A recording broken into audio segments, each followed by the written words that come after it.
से मंडल अध्यक्ष हूँ। ऐसी भाजपा को, ऐसी गंदी भाजपा को जिसने आज हमें रुला दिया। हमारी पहाड़ की बेटी 19 साल की बेटी के साथ ऐसा बलात्कार किया और फिर उसे धक्का दे दिया। बीजेपी से मंडल अध्यक्ष ये महिला खुद अपनी ही सरकार को कोस रही है, बीजेपी का नाम लेकर थूक रही है।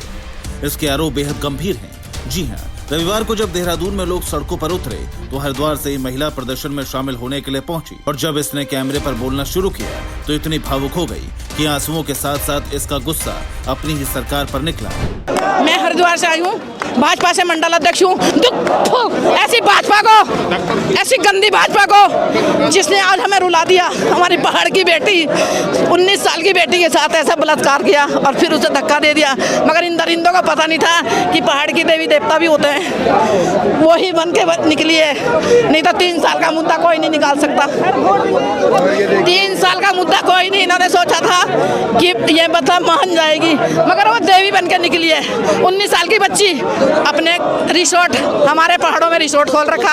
हमारे पहाड़ों में सर्विस चाहिए ना बेटियों की, हमारे पहाड़ों में इनको दारू चाहिए, हमारे पहाड़ों से। और बच्चे हमारे होटलों में बर्तन मांज रहे हैं, पढ़े लिखे बच्चे होटलों में। हमारे बच्चों को तो नौकरी है ही नहीं, हमारे बच्चों को नौकरी नहीं है। पढ़ लिख के उन्हें गुमराह कर रहे हैं और बेटियों को आगे ला रहे हैं और कह रहे हैं सर्विस दो। अरे धामी, अगर तू सर्विस गट्टू को लेके आ, सर्विस हम देंगे उसे। अंकिता भंडारी ने तो जो सर्विस दी बेचारी ने, अगर वो सच्ची ना होती ना तो मरती ना। पहाड़ की बेटी थी, उसने कुछ सोचा का मेरे, ठीक है देवी। और मैं तो अंकिता से कहती हूँ, जहाँ भी बेटी तू हो तेरी आत्मा को शांति मिले और इन दरिंदों के कीड़े पड़े। ये अगला 27 का चुनाव तो लड़ नहीं आएंगे, इनको लकवा मारेगा। दामी मेरी आवाज़ सुन लेना, मैंने तेरे साथ एक बार देहरादून में बातचीत हुई थी। भाजपा से मंडल अध्यक्ष हूँ। ऐसी मंडल अध्यक्ष का, ऐसी भाजपा सरकार का।